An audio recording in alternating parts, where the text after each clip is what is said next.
नमस्ते प्यारे बच्चों, कैसे हैं सब। आज हम लोग मिलकर एक बहुत ही जरूरी और सच कहूं तो मजेदार टॉपिक को समझेंगे। सब तैयार हैं? तो चलिए शुरू करते हैं। अच्छा, एक बात सोचो। अपनी क्लास में एक मॉनिटर होता है ना? और उनकी मदद के लिए एक डिप्टी मॉनिटर भी होता है। ठीक वैसे ही हमारे पूरे देश के भी एक हेड हैं, जिन्हें हम राष्ट्रपति कहते हैं, और एक डिप्टी हेड भी होते हैं। तो आज हम इन्हीं डिप्टी हेड के बारे में सब कुछ जानेंगे, जिन्हें हम उपराष्ट्रपति या वाइस प्रेसिडेंट कहते हैं। तो सबसे पहला सवाल, ये उपराष्ट्रपति आखिर होते कौन हैं? इसे ऐसे समझते हैं, ये हमारे देश में दूसरे सबसे ऊंचे पद पर होते हैं। सबसे ऊपर राष्ट्रपति जी और उनके ठीक बाद उपराष्ट्रपति। पता है एक मजे की बात, हमारे देश में ये पद अमेरिका के वाइस प्रेसिडेंट के पद से आइडिया लेकर बनाया गया है। अब मन में सवाल आता होगा कि भाई इतने बड़े पद के लिए किसी को चुना कैसे जाता है? क्या हम सब जाकर वोट करते हैं? नहीं, ऐसा तो नहीं होता। तो फिर कैसे? चलिए इस मजेदार पहेली को मिलकर सुलझाते हैं। देखिए, उपराष्ट्रपति का चुनाव सीधे सीधे नहीं होता। इसे कहते हैं अप्रत्यक्ष चुनाव या इनडायरेक्ट इलेक्शन। अब ये अप्रत्यक्ष क्या होता है? इसका मतलब ना बहुत आसान है। इसका मतलब है कि हम लोग सीधे वोट नहीं डालते, बल्कि हमारे चुने हुए जो नेता होते हैं ना, हमारे सांसद यानी एमपी, वो हमारी जगह पर वोट करते हैं।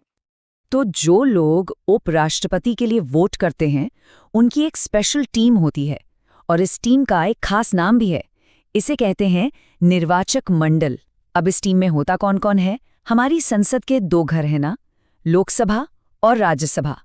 तो इन दोनों सदनों के सभी सदस्य इस टीम का हिस्सा होते हैं, और यही सब मिलकर वोट करते हैं। यहाँ पर ना एक बहुत ही मजेदार बात है जो हमें याद रखनी है।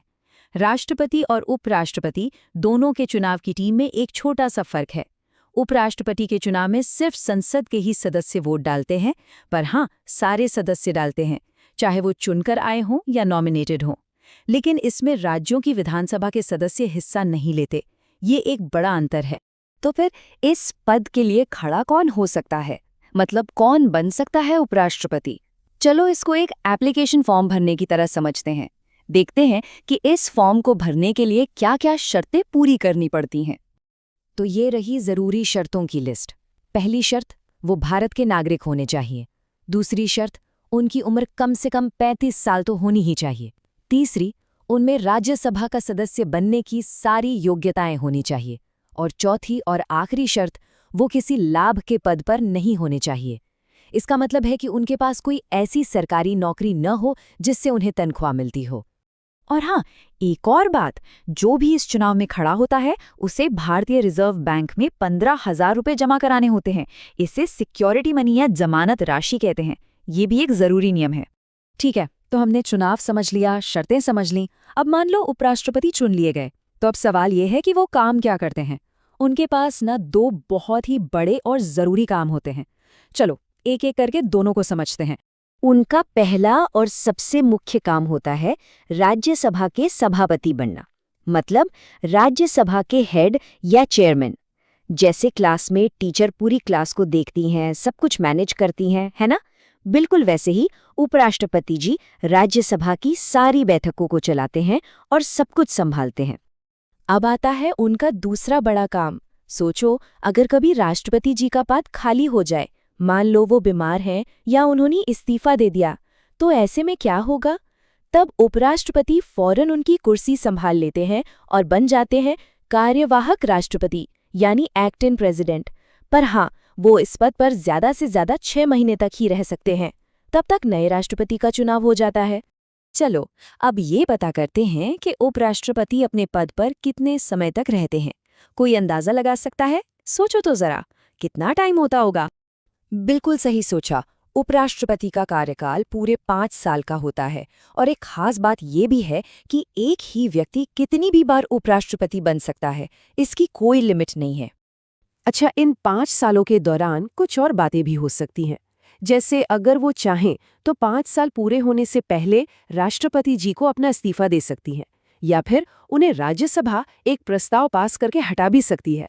लेकिन इसके लिए लोकसभा की सहमति भी जरूरी होती है। और जब उनके 5 साल पूरे हो जाते हैं तो वो तब तक अपने पद पर रहते हैं जब तक कि नए उपराष्ट्रपति आकर अपना काम नहीं संभाल लेते। वाह, सबने मिलकर तो बहुत कुछ सीख लिया। चलो अब एक काम करते हैं, एक फास्ट रिवीजन करते हैं। जल्दी से सारी जरूरी बातों को दोहरा लेते हैं ताकि सब कुछ एकदम पक्का याद हो जाए। तैयार? तो हमने क्या क्या सीखा, जल्दी से देखते हैं। नंबर 1, उपराष्ट्रपति भारत का दूसरा सबसे ऊंचा पद है। नंबर 2, उनका चुनाव संसद के सभी सदस्य मिलकर करते हैं। नंबर 3, उम्मीदवार की उम्र कम से कम 35 साल होनी चाहिए और वो भारत के नागरिक होने चाहिए। नंबर 4, उनका मुख्य काम राज्यसभा के सभापति का है। नंबर 5, वो कार्यवाहक राष्ट्रपति भी बन सकते हैं। और नंबर 6, उनका कार्यकाल 5 साल का होता है। हो गया ना सब याद? तो अब सब उपराष्ट्रपति के बारे में कितना कुछ जान गए हैं। देखा, ये सब समझना कितना आसान और मजेदार था, है ना? बहुत बढ़िया। सब के सब बहुत होशियार हैं।